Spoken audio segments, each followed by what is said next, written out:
6 years. That is exactly 2,190 days of absolute silence. Most people couldn't last an hour without whispering a secret or shouting in anger. But for Isla, silence wasn't a choice, it was survival. She knew that the moment she opened her mouth, the moment her true voice was heard, her life as she knew it would end. She was hiding in plain sight, scrubbing floors for the Onyx River Pack, invisible and forgotten. But secrets have a way of rotting from the inside out. And when Alpha King Kieran Blackwood walked through those doors, looking for a mate, Isla realized that 6 years of silence might not be enough to save her from a destiny written in blood. This is the story of the girl who pretended to be mute, and the king who listened too closely. To understand why a 22-year-old woman would choose to cut out her own tongue metaphorically, you have to go back to a rainy Tuesday in November 2018. The location was a small, dilapidated cabin on the edge of the Washington State tree line, just off Highway 9. Isla Danvers was 16 then. She wasn't an Omega yet. She was just a frightened girl holding her mother's hand while her father, Aiden, barred the door with a heavy oak table. "Listen to me, Isla," her mother, Sarah, had whispered, her hands trembling as she cupped Isla's face. "Your voice, it carries the command.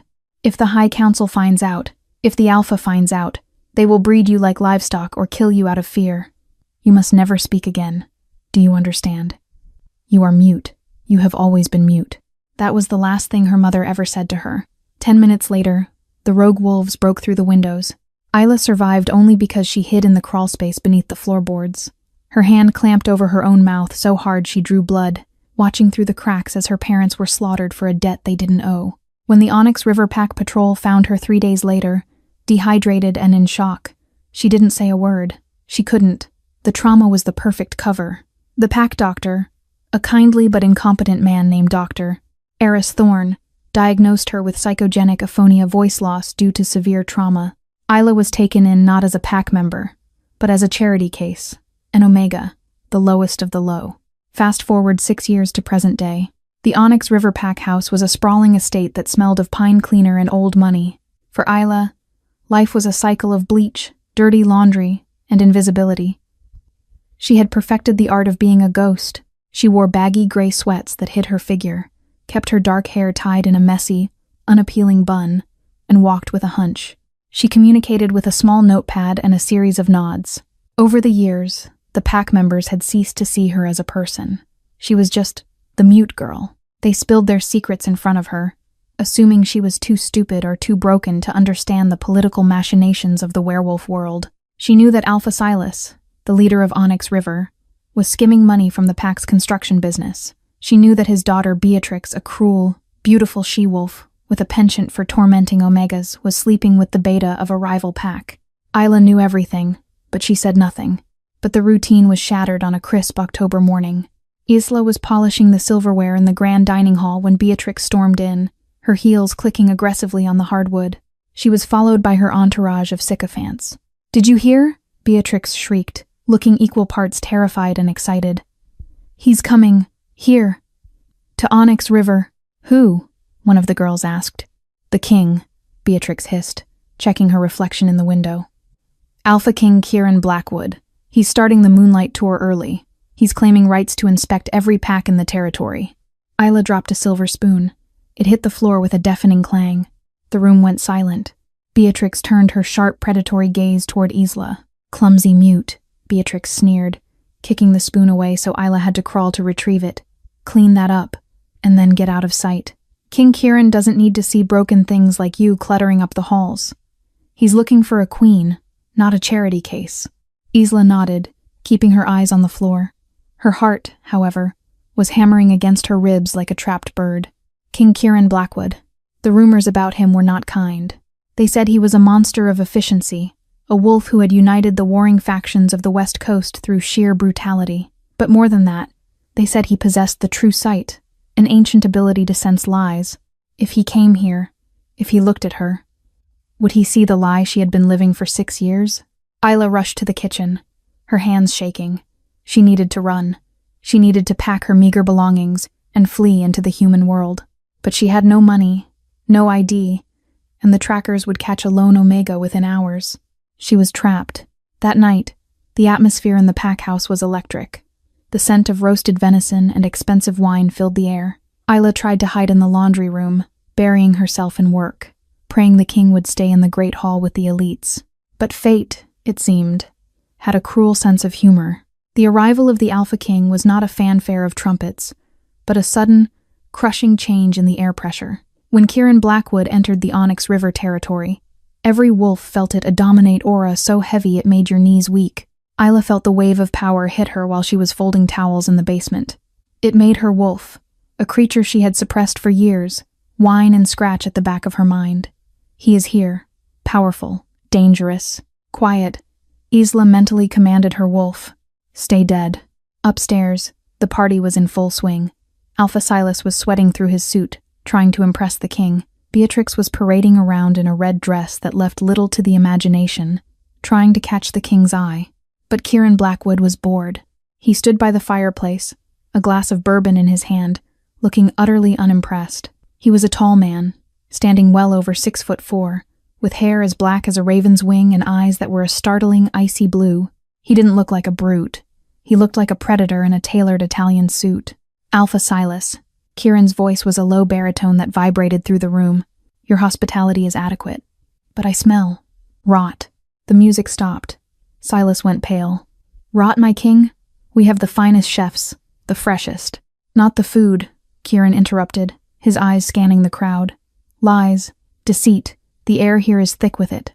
He set his glass down. I'm going for a walk, alone.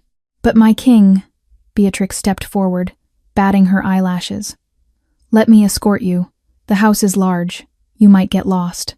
Kieran looked at her, and Beatrix physically recoiled from the coldness in his gaze. I do not get lost, little wolf. He turned and walked out of the great hall, leaving a stunned silence in his wake. Down in the laundry room, Isla was trying to make herself invisible.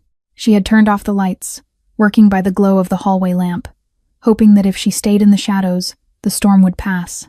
She heard the footsteps first. Slow, deliberate, heavy. They weren't the scuffling steps of an omega or the hurried pace of a servant. These were the steps of someone who owned the ground he walked on. Isla froze. She pressed her back against the industrial washing machine, holding her breath. The door creaked open. A silhouette filled the frame. Kieran had loosened his tie and unbuttoned his collar. He looked tired, but his senses were on high alert. He sniffed the air, frowning. The smell of bleach and detergent was strong, but underneath it, there was something else. Something rare, like vanilla and rain, but buried deep under layers of fear. Who is there? Kieran asked. He didn't shout. He didn't have to. Isla didn't move. She couldn't speak even if she wanted to, her throat had seized up. Kieran stepped into the room, his eyes adjusting to the dim light instantly. He saw her huddled form against the machine. He paused, tilting his head. Come out, he commanded. It wasn't a request. It was an alpha command, laced with power that forced obedience. Isla's body betrayed her. Her legs moved on their own, stepping into the strip of light from the hallway. She kept her head bowed, her hands clasped in front of her gray sweatpants. Kieran studied her. He saw the fraying clothes, the messy hair, the posture of defeat, an omega, a nobody, and yet, the scent was coming from her. What is your name? He asked, stepping closer. Isla pointed to her throat and shook her head. Then she made the sign for mute, with her hand fingers tapping her lips, then moving away. Kieran narrowed his eyes. You cannot speak? Isla shook her head again. She reached into her pocket, pulled out her small notepad, and scribbled, I am Isla. I clean. I am sorry to disturb you, Alpha. She held it up, her hand trembling slightly. Kieran took the note. He read it, then looked back at her. He took another step, invading her personal space. He was so close she could smell him sandalwood, ozone, and pure, raw power. It was intoxicating. Her wolf howled in her head, begging to submit, begging to claim. Isla dug her fingernails into her palms. No, no, no. Isla. Kieran said her name as if testing the weight of it. Look at me. Isla slowly lifted her chin. For the first time, her hazel eyes met his icy blue ones. The moment their eyes locked, Kieran stiffened. His pupils dilated. The air in the laundry room seemed to crackle with static electricity. He reached out, his hand hovering near her face. He looked confused, as if he had found a diamond in a pile of coal. Why do you smell like... Silence? Isla's heart stopped. He knows. Just then, a voice shrieked from the hallway. "There you are, my king." It was Beatrix. She appeared in the doorway, looking breathless and annoyed. When she saw Kieran standing inches away from the dirty, mute Omega, her face twisted in disgust. "Oh God," Beatrix laughed, a harsh, grating sound. "Has the help been bothering you? Isla is a bit simple. She's mute, traumatized. She doesn't know how to behave around royalty." Kieran didn't look away from Isla. His gaze remained locked on hers, intense and calculating. He slowly lowered his hand. "Simple?" Kieran murmured, his voice low enough that only Isla could hear the suspicion in it. "I doubt that." He turned to Beatrix, his mask of indifference sliding back into place. "She was not bothering me, but I find it interesting that your simple Omega has more grace in her silence than you do in your entire vocabulary." Beatrix's jaw dropped. Kieran turned back to Isla. "Go to bed, Isla. We will speak again." He turned and walked out, brushing past a fuming Beatrix. Isla slumped against the washing machine, gasping for air as if she had been underwater. He hadn't just looked at her, he had seen her, and when he said, "We will speak again," it sounded less like a promise and more like a threat. She looked down at her hands. They were shaking uncontrollably. She had survived 6 years, but she had a terrible feeling she wouldn't survive the week. The attic room where Isla slept was freezing. It was little more than a crawl space above the servants' quarters, insulated only by thin wooden planks and the dust of decades. A single, round window looked out over the Onyx River territory, currently battered by a relentless storm. Isla lay on her cot, staring at the water stains on the ceiling. Her heart had not stopped racing since she fled the laundry room. "We will speak again." The king's words echoed in the small chamber, bouncing off the walls like a curse. She rolled over, pulling her thin wool blanket tighter around her shoulders. Her wolf, usually dormant and suppressed by years of fear, was pacing in the back of her mind. It was agitated. It wanted to go back to him. It wanted to kneel at his feet and bare its neck. "Stop it," Isla thought viciously, digging her nails into her palms until crescent moons appeared. "He is not our savior. He is the executioner." She closed her eyes, forcing herself to remember the sound of the door breaking down 6 years ago, the smell of gunpowder and wet fur, the way her father's chest had caved in. She needed the fear. Fear was the only thing that kept her silent. If she spoke, if she let even a single syllable slip, the power in her blood would manifest. Her voice wasn't just a sound. It was a weapon. The command was a genetic anomaly, a myth from the old bloodlines that allowed the speaker to force obedience from any wolf, even an alpha. It was a power that got you killed. Morning came too quickly, bringing with it a sky the color of a bruised plum. The pack house was in chaos. The presence of the Alpha King had turned the usually lazy routine of the Onyx River pack into a frenzied panic. Isla splashed cold water on her face from the basin in the corner, tied her hair back so tightly it hurt, and descended the narrow stairs to the kitchen. The kitchen staff, mostly Omegas and lower-ranking Deltas, were running around like headless chickens. The head cook, a stout woman named Martha, who had always been kind to Isla in a distant sort of way, shoved a tray of pastries into Isla's hands. "Don't drop these," Martha hissed, wiping sweat from her forehead. "They're for the Alpha's private breakfast meeting. And for the love of the moon, stay in the shadows. Beatrix is on the warpath this morning." Isla nodded, her stomach twisting. She took the silver tray, the smell of warm blueberry scones and heavy cream making her nauseous. She moved through the service corridors, the hidden veins of the house that allowed servants to move unseen. When she reached the heavy oak doors of the Alpha's dining room, she hesitated. She could hear voices inside. "It is an honor, King Kieran," came the oily voice of Alpha Silas. "Truly. We didn't expect the inspection until next month. I prefer to see things as they are, not as they are staged to be," Kieran's voice replied. It was calm, bored, and laced with that terrifying authority. Isla took a breath, pushed the door open with her hip, and stepped inside. The room was bathed in morning light. Alpha Silas sat at the head of the table, looking small despite his bulk. Beatrix was to his right, dressed in a silk blouse that was far too formal for breakfast, her hair curled to perfection, and there, sitting opposite them, was Kieran. He wasn't wearing a suit jacket this morning. He wore a charcoal button-down shirt, the sleeves rolled up to reveal forearms corded with muscle, and a faint, jagged scar running down his left wrist. As Isla entered, the conversation didn't stop, but the air in the room shifted. Kieran didn't turn his head, but his nostrils flared slightly. He knew she was there. Isla moved to the sidebar to set down the pastries. Her hands were steady, she had practiced this invisibility for years. She began to transfer the scones to china plates, keeping her eyes strictly on the task. And regarding the border skirmishes with the southern rogues, Silas continued, trying to draw Kieran's attention back. We have increased patrols. Have you? Kieran asked, picking up his coffee cup. He took a slow sip, his eyes drifting toward Isla's back. Because I walked your perimeter this morning before dawn. I found 3 gaps in the fence line wide enough for a truck to drive through. Silas choked on his water. That's impossible. My beta assured me. Your beta is incompetent, Kieran said flatly. Or he is lying to you. Isla flinched. The king's bluntness was brutal. She finished plating the food and turned to leave, hoping to escape unnoticed. You, Kieran said. Isla froze. She stopped mid-step, clutching the empty silver tray against her chest like a shield. More coffee, Kieran commanded, lifting his empty cup. Beatrix's eyes snapped to Isla, narrowing into slits of pure venom. She's slow, my king. I'll get it for you. Beatrix started to rise. Sit down, Kieran said, his voice dropping an octave. The command slammed into the room.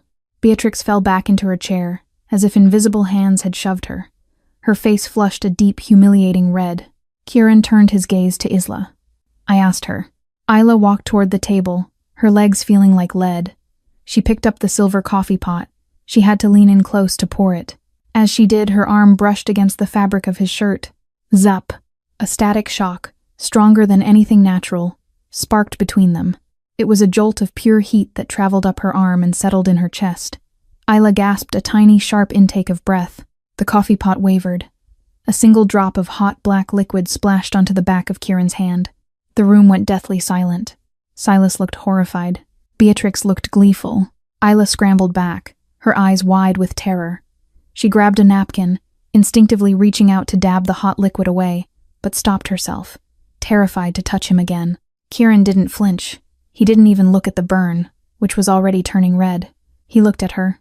I am sorry, she signed frantically with her free hand, her fingers flying. I am clumsy. I am sorry. Kieran caught her wrist. His grip was firm, warm, and electric. He held her hand suspended in the air, preventing her from retreating. He looked at her trembling fingers, then up into her eyes. You are shaking, he observed softly. Are you afraid of me, Isla? Isla nodded. It was the only honest answer she could give. Good, Kieran murmured, his thumb brushing over the pulse point of her wrist. He could feel her heart hammering there, a frantic drumbeat. Fear keeps you sharp, but you do not need to fear this. He released her wrist slowly. Leave us. Isla didn't wait. She turned and practically ran from the room, ignoring the death glare Beatrix shot at her back. She made it to the scullery before her legs gave out. She slid down the wall, burying her face in her knees. He had touched her. He had felt the bond. There was no way a wolf as powerful as the king wouldn't recognize the spark of a mate bond. But he hadn't claimed her. Why? Was he waiting? Was he testing her? Or did he think she was so broken, so beneath him, that the bond was a mistake? 10 minutes later, the door to the scullery banged open. Isla looked up to see Beatrix standing there. The Alpha's daughter was no longer wearing her mask of civility. Her face was twisted into a snarl of unadulterated rage. You clumsy, mute bitch, Beatrix spat, stepping into the small room and kicking the door shut behind her. You think you're special? You think because the king pitied you, that means you matter? Isla stood up quickly, backing away until her hips hit the sink. She shook her head, holding her hands up in surrender. He humiliated me, Beatrix hissed, stalking forward. Because of you. He looked at you when I was sitting right there. Beatrix grabbed a heavy ceramic bowl from the drying rack and hurled it. It smashed into the wall inches from Isla's head, showering her in shards of pottery. Isla ducked, covering her face. You are nothing, Beatrix screamed. She grabbed Isla by the front of her gray sweatshirt and slammed her against the cabinets. You are a charity case, a broken toy. And if I see you near him again, I will make sure you don't just lose your voice. I'll make sure you lose your hands so you can't even sign your pathetic apologies. Isla's wolf snarled. The instinct to fight back was overwhelming. A single word stop rose to her throat. If she whispered it, focused her will, Beatrix would be forced to her knees, choking on her own bile. The power surged in Isla's chest, hot and heavy, demanding release. Say it. her wolf urged. Crush her. Isla bit the inside of her cheek so hard that copper blood filled her mouth. She swallowed the power. She swallowed the rage. She forced her body to go limp, knowing that resistance only excited bullies like Beatrix. Seeing Isla's surrender, Beatrix sneered. She shoved Isla one last time, sending her stumbling to the floor, and turned on her heel. Stay out of sight, Beatrix warned, or I'll finish what the rogues started with your family. When the door clicked shut, Isla remained on the floor among the broken pottery. She spat a mouthful of blood into the sink. She wasn't crying.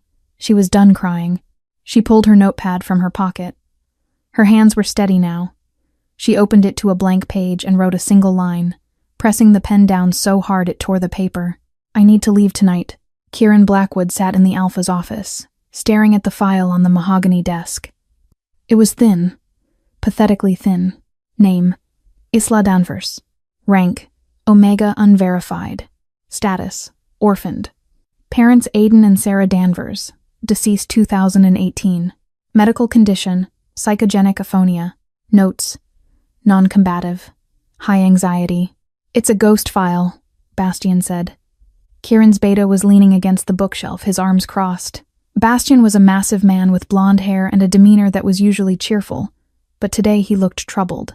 There's nothing on her before 2018. No birth certificate in the county records. No school records. It's like she popped into existence the day the rogues attacked. Kieran ran a finger over the name Isla. She didn't pop into existence, Bastian. She was hidden. Hidden from who? From everyone, Kieran said, leaning back in the leather chair. He looked at the burn on his hand.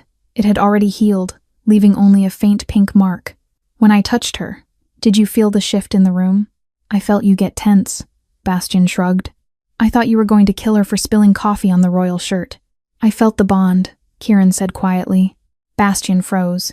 He pushed off the bookshelf. You're joking. The mute girl? The Omega? She is not an Omega, Kieran said, his eyes darkening. An Omega submits, truly submits. When I used the voice on Beatrix, she collapsed. Her wolf rolled over. But Isla, when I command her, she obeys physically. But her spirit, it stands still. She is terrified, yes, but she is not submissive. She is pretending. Why would someone pretend to be an Omega? Bastian asked, confused. It's the worst life imaginable. To survive, Kieran murmured. And she smells like ozone, like a storm held in a bottle. He stood up and walked to the window, looking out at the rain-soaked grounds. He saw a figure in a gray raincoat hurrying across the courtyard toward the stables. Even from this distance, he knew it was her. The hunch in her shoulders was gone. She was moving with a speed and grace that contradicted her clumsy act in the dining room. Where is she going? Kieran asked. Bastian joined him at the window. Looks like the stables. Maybe she likes horses? Or maybe she's running, Kieran said. A predatory growl rumbled in his chest. She's planning to run. If she's your mate, Kieran, you just have to claim her, Bastian said. One bite. Done. She's queen. No, Kieran shook his head. If she has been hiding for 6 years, she is hiding from something dangerous. If I claim her now, without knowing what she is running from, I might expose her to the very thing she fears. I need the truth first, and I need to hear her voice. She's mute, Kieran. She is a liar, Kieran corrected him, a small, dark smile touching his lips. And I am going to catch her. Isla didn't know she was being watched. The rain was torrential, masking her scent and the sound of her footsteps as she slipped into the stables. She didn't have a plan. Not really. She just knew she couldn't stay in the house another night. Beatrix was unstable, and Kieran was too perceptive. She moved toward the back stall where the pack kept an old, temperamental mare named Bessie. Isla had bonded with the horse over the years. Silence, it turned out, was something horses appreciated. She was reaching for a saddle when the stable doors groaned shut behind her. The sound was heavy, final. The storm outside was suddenly muffled. Isla spun around. Kieran was standing in front of the doors. He had followed her. He was soaking wet, his white shirt clinging to his chest, his black hair plastered to his forehead. He didn't look like a king now. He looked like a force of nature. Going somewhere? He asked. Isla backed up until she hit the wooden stall door. She clutched the saddle blanket to her chest. She shook her head rapidly. Don't lie to me, Isla, Kieran said, walking down the center aisle of the stable. The horses whinnied and shuffled nervously in their stalls as he passed, sensing the immense power radiating from him. I can smell the intent on you. You reek of flight. He stopped 5 feet from her. Why are you running? Isla dropped the blanket. She raised her hands, signing, I am not running. I am working. Working? Kieran raised an eyebrow. With a saddlebag packed with, what is this? He reached out and snatched the canvas bag she had hidden in the hay. He dumped it out onto the ground. A loaf of bread, a bottle of water, a stolen hunting knife, a flashlight. Survival gear, Kieran noted.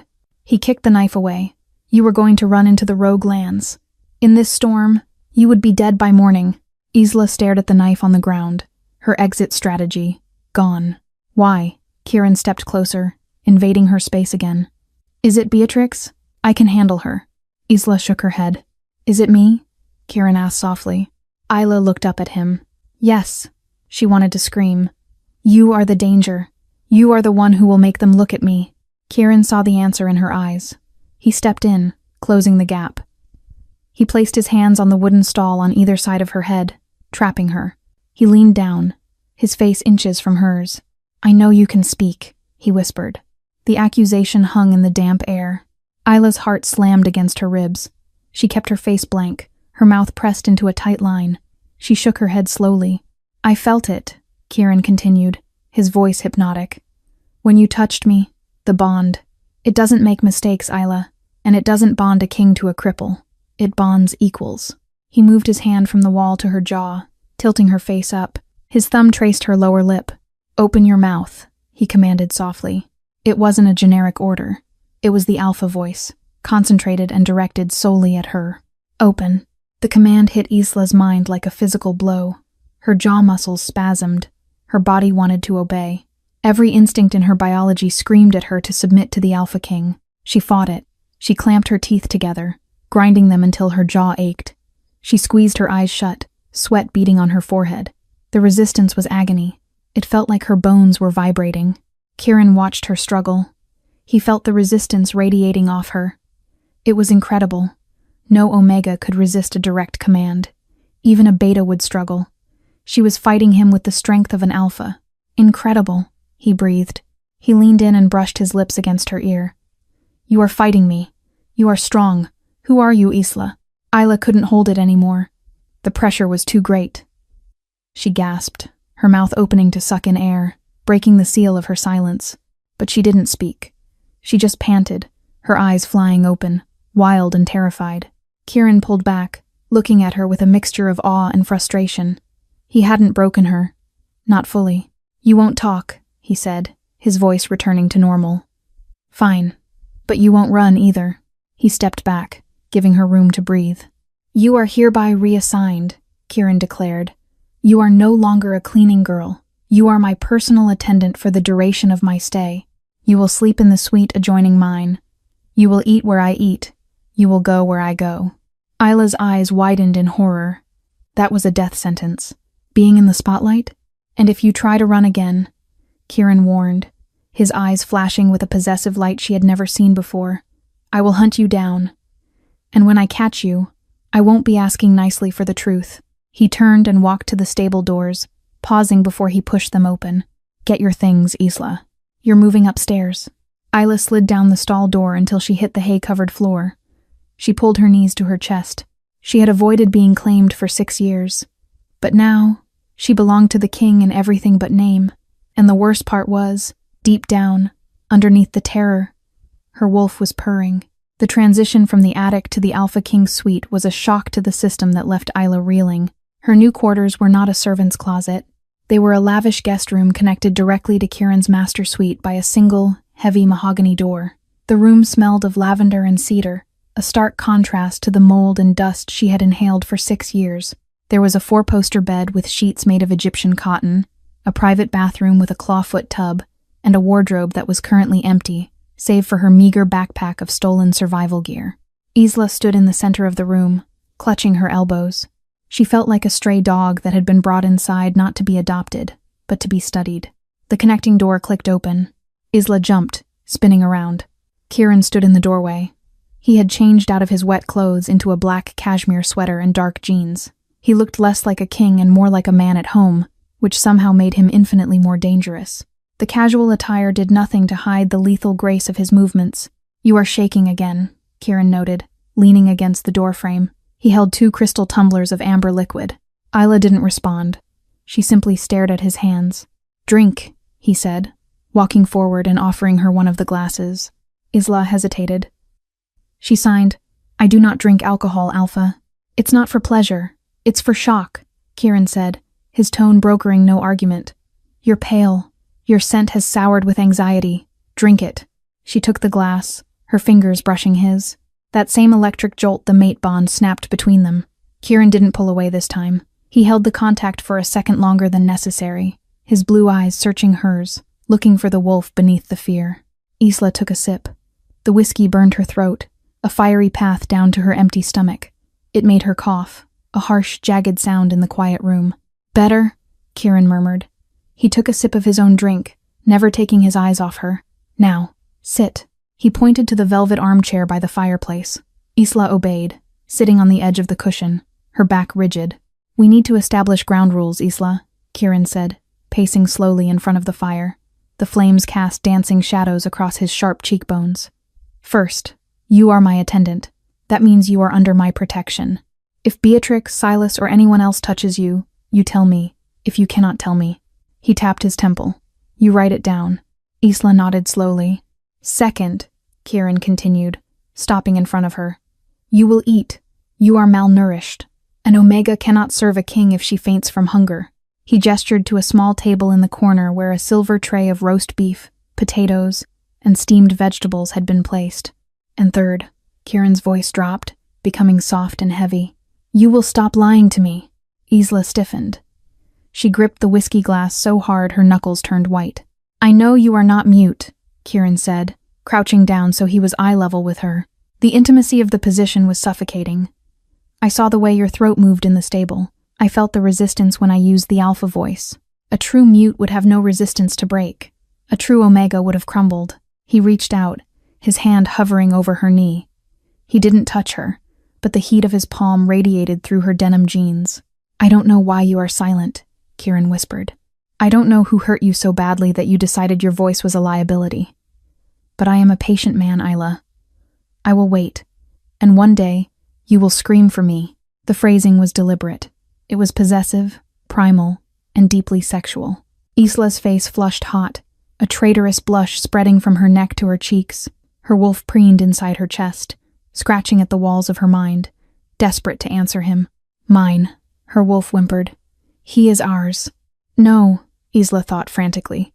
"He is the trap." Kieran saw the blush. A flicker of satisfaction crossed his face. He stood up abruptly.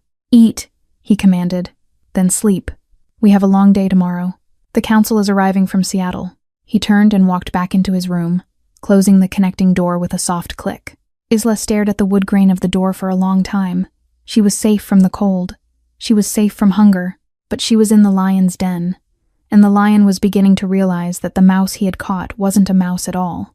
The next evening, the atmosphere in the Onyx River pack house was suffocating. The arrival of the council members from Seattle meant that the political stakes had skyrocketed. These were the old wolves, rich, conservative, and obsessed with bloodlines. Isla was dressed in a uniform Kieran had provided, a tailored black suit that fit her curves far better than her old rags, though she had buttoned the shirt all the way to her chin. She stood behind Kieran's chair at the head of the long banquet table, acting the part of the silent shadow. The table was laden with excess.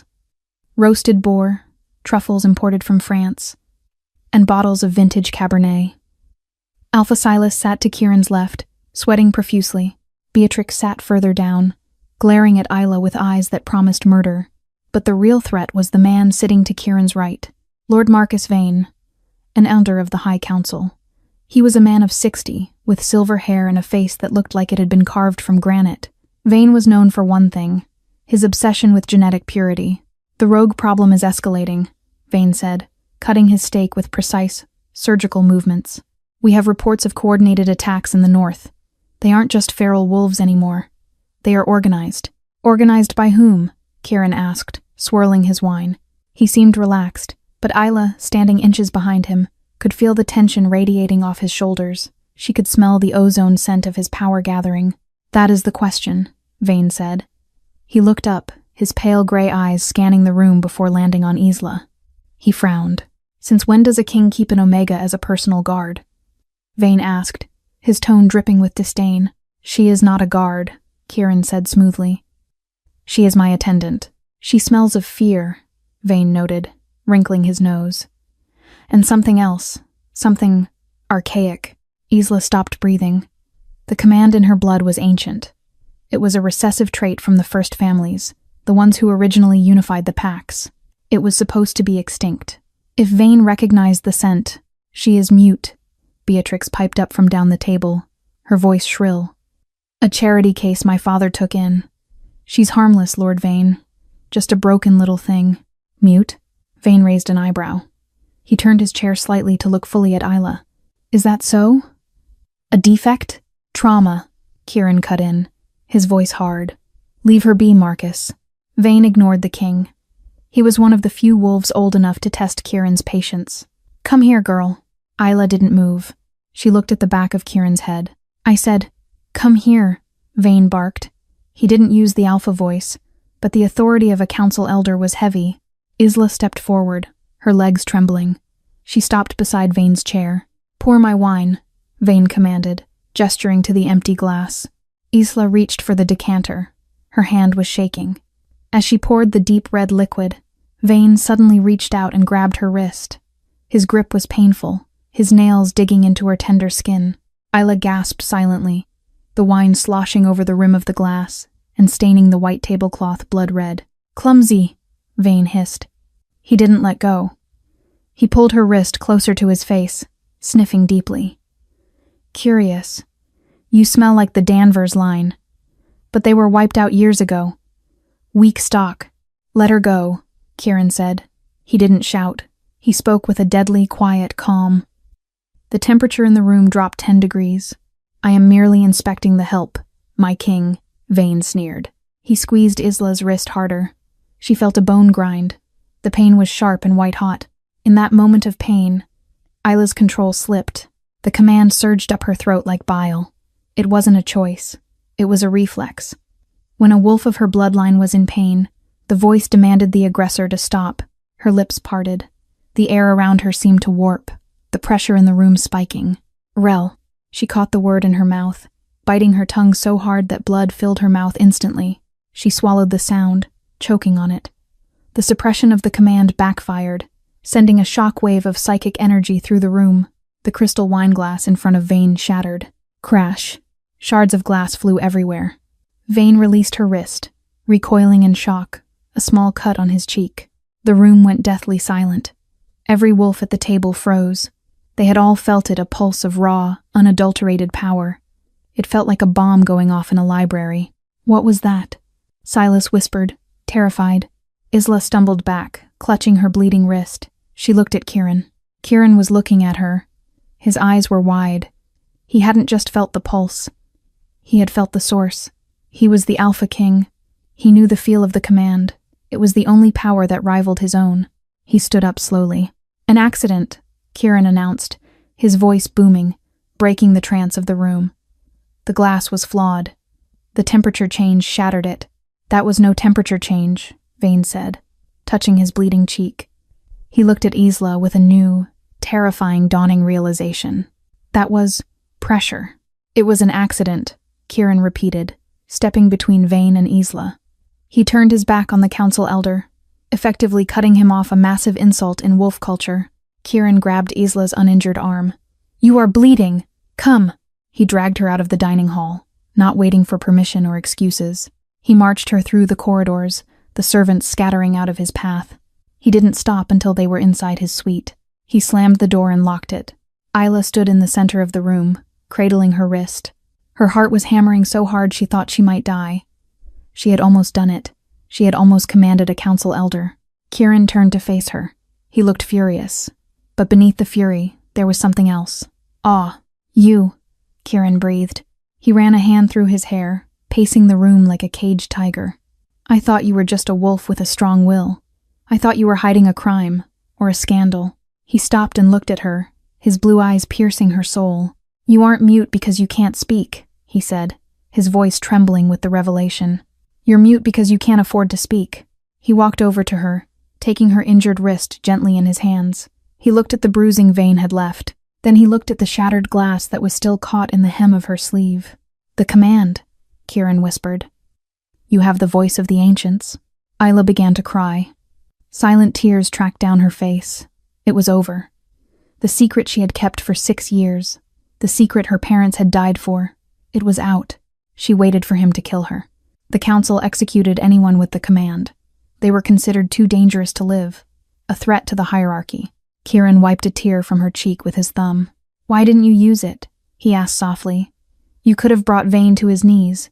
You could have forced him to cut his own throat. Why did you hold it back? Isla pulled her hand away. She frantically searched for her notepad on the table, found a pen, and scribbled with her shaking left hand. Because I am not a monster. She shoved the note at his chest. Kieran read it. He closed his eyes for a moment, letting out a long breath. When he opened them, the ice in his gaze had melted into something burning hot. No, Kieran said. You are not a monster. You are a queen. He took the notepad from her and tossed it onto the armchair. But Vane suspects, Kieran said, his tactical mind taking over. He felt the pressure. He will check the records. He will look for the Danvers lineage. By morning, he will know that Aidan Danvers was a descendant of the Aethelgard bloodline. He grabbed Isla by the shoulders. We have to leave, Kieran said urgently. Tonight. I cannot protect you here.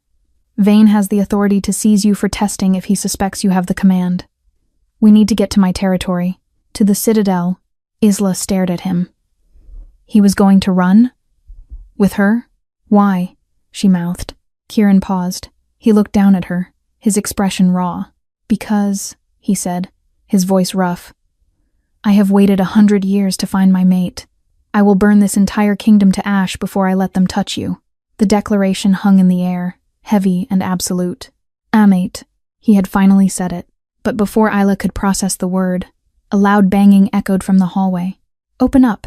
It was Vane's voice. By the order of the council, we demand custody of the girl. Kieran cursed. He looked at the heavy door, then back at Isla. Do you trust me? He asked. Isla looked at the door, which was already shuddering under the blows of Vane's guards. Then she looked at the king who was offering to become a fugitive for her. For the first time in 6 years, Isla made a choice not out of fear, but out of hope. She nodded.